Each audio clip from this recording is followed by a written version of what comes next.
आज हम मानव नेत्र यानी ह्यूमन आई के बारे में समझेंगे। उनके क्या क्या भाग होते हैं, उनके कार्य क्या क्या होते हैं, उन्हें देखेंगे। देखिए, आज हम मानव नेत्र के बारे में सीखेंगे। यहाँ पर मानव नेत्र होता है एक बॉल की तरह होता है जो आंख में धंसा रहता है। इसका केवल ये अगला भाग ही दिखाई देता है हमें, बाकी जो पिछला पूरा भाग है वो अंदर दबा हुआ तो ये हमें दिखाई नहीं देता। अब हम ह्यूमन आई के जो पार्ट्स हैं उनको देखेंगे। तो इसमें सबसे पहले सबसे ऊपर की जो लेयर होती है इसे हम क्या कहते हैं, स्क्लेरा। ये बहुत ही ज़्यादा हार्ड होती है जो कि आँख को चोट लगने से बचाती है। इसके बाद दूसरी लेयर होती है, इसे हम कहते हैं कोरॉइड। कोरॉइड ये डार्क कलर की होती है और इसका काम ये होता है कि जब ये लाइट इसमें एंटर करती है तो ये पूरी आंख में फैलती है। तो ये क्या करती है, ये जो एक्स्ट्रा लाइट होती है उसको एब्जॉर्ब कर लेती है ताकि मल्टीपल रिफ्लेक्शन ना हो, कोरॉइड। इसके बाद तीसरी लेयर होती है रेटिना। जो रेटिना होती है ये एक ऐसा पर्दा होता है जहां पर इमेज बनती है रेटिना पर। और रेटिना में दो तरह की सेल्स होती हैं। एक होती है रॉड शेप्ड सेल्स जो रॉड के आकार की होती है, दूसरी होती है कोन शेप्ड सेल्स जो कोन के आकार की होती हैं। रॉड शेप सेल्स होती हैं वो लाइट की इंटेंसिटी यानी प्रकाश की तीव्रता को नापती हैं, देखती हैं, डिटेक्ट करती हैं। और जो कोन शेप सेल हैं ये कलर को डिटेक्ट करती हैं। अगर रॉड शेप सेल्स है यहाँ इससे ब्लैक एंड व्हाइट दिखाई देता है, जबकि कलरफुल इससे दिखाई देता है। कभी कभी कुछ पर्सन्स में कुछ विशेष टाइप की कोन शेप्ड सेल्स की कमी हो जाती है जिससे उसको कलर ब्लाइंडनेस कहते हैं, बाणांधता बोलते हैं उसको, वो हो जाती है। इसके बाद आता है यहाँ पर एक येलो पॉइंट।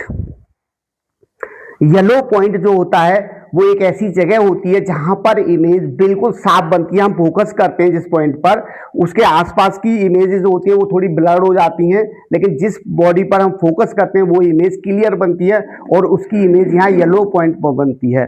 येलो पॉइंट क्या है, एक कैरोटीनॉइड पिगमेंट होता है इसमें जो कि ल्यूटेन और जीजैंथिन नाम के प्रोटीन से बना होता है। इसकी वजह से इसका कलर येलो दिखाई देता है और ये लाइट के प्रति बहुत ज़्यादा सेंसिटिव होता है, बहुत ज़्यादा सेंसिटिव होता है और यहाँ सबसे ज़्यादा क्लियर इमेज बनती है येलो पॉइंट पर। इसके बाद आता है आपका ब्लाइंड स्पॉट। ब्लाइंड स्पॉट एक ऐसी जगह होती है जहां पर रॉड शेप्ड सेल्स और कोन शेप्ड सेल्स बिल्कुल नहीं होती है और यहाँ पर लाइट के प्रति बिल्कुल भी संवेदनशीलता या सेंसिटिविटी नहीं होती है। यहाँ कोई किसी भी तरह की इमेज नहीं बन सकती ब्लाइंड, इसको हम ब्लाइंड स्पॉट कहते हैं। और इसके बाद यहाँ पर ये ऑप्टिक नर्व्स हैं।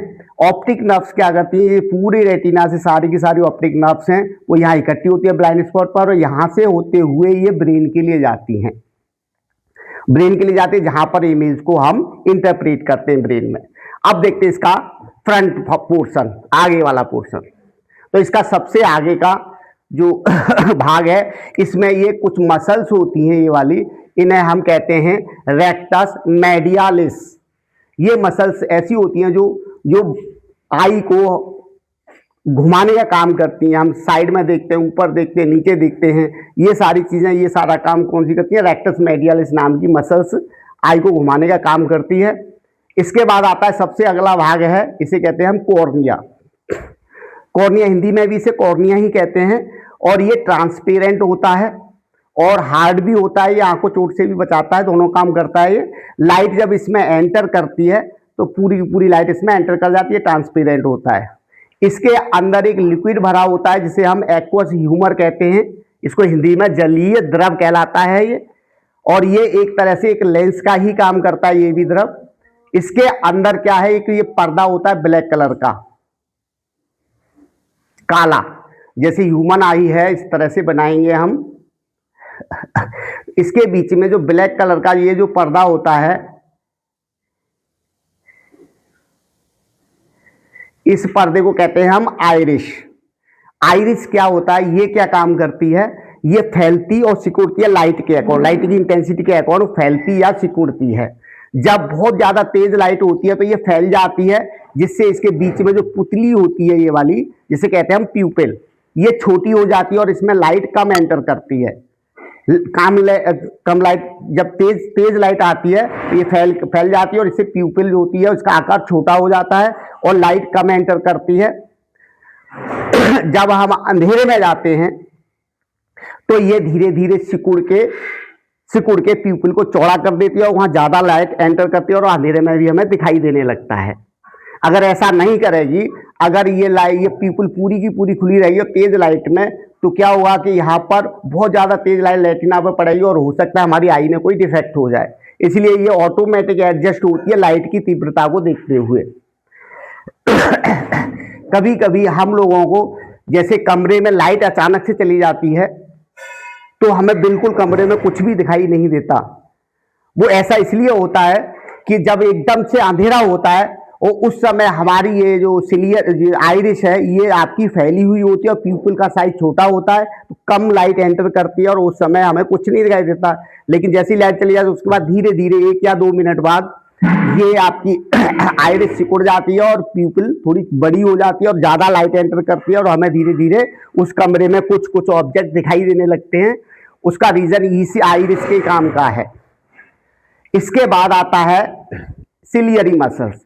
इनका काम क्या है, हमारा ऑब्जेक्ट दूर रखा है, कहीं पास रखा है, अलग अलग जगहों पर रखा होता है, तो ये सिलियरी मसल्स क्या होती है, टेंस और रिलैक्स होकर के लेंस को मोटा या पतला करती है, जैसे इसकी फोकल लेंथ चेंज होती रहती है और हर बार इसकी इमेज इस तरह से एडजस्ट करता है कि इसकी इमेज येलो पॉइंट पर क्लियर दिखाई दे, रेटिना पर साफ दिखाई दे।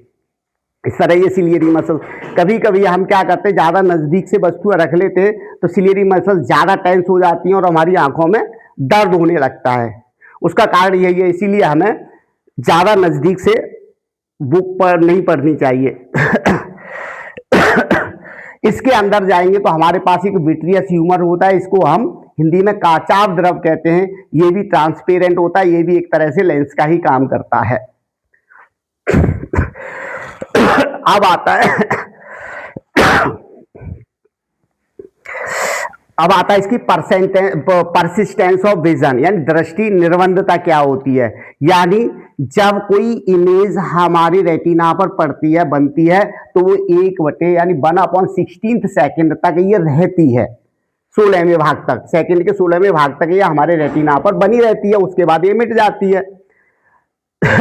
इसे हम दृष्टि निर्बंधता कहते हैं।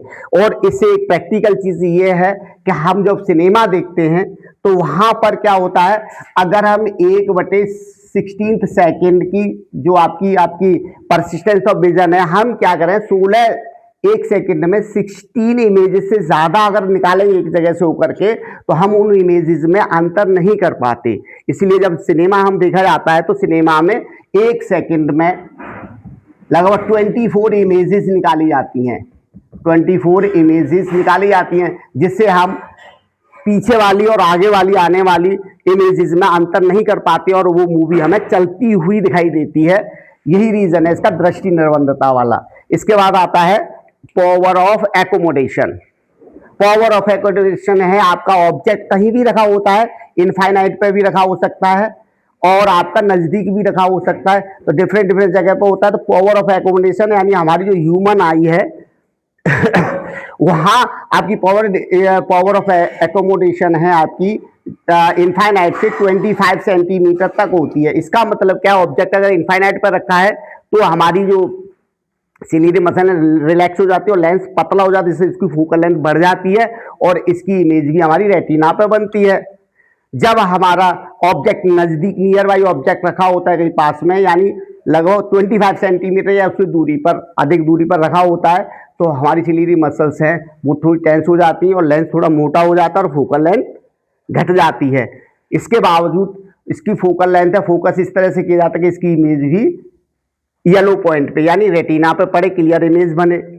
अगर हम 25 सेंटीमीटर से कम दूरी पर कोई ऑब्जेक्ट रखते हैं और उसकी इमेज बनाने की कोशिश करते हैं तो वो क्लियर इमेज हमें दिखाई नहीं देती, क्योंकि हमारी आई की जो एकोमोडेशन पावर है वो कम से कम 25 सेंटीमीटर है। इसीलिए सलाह दी जाती है कि कोई भी पुस्तक वगैरह पढ़ें, हम किताब वगैरह पढ़ें, तो वो कम से कम 25 सेंटीमीटर दूर रखें या उससे अधिक दूर रखें, तो हमारी आंखों में दर्द नहीं होगा, ना ही कोई परेशानी आएगी।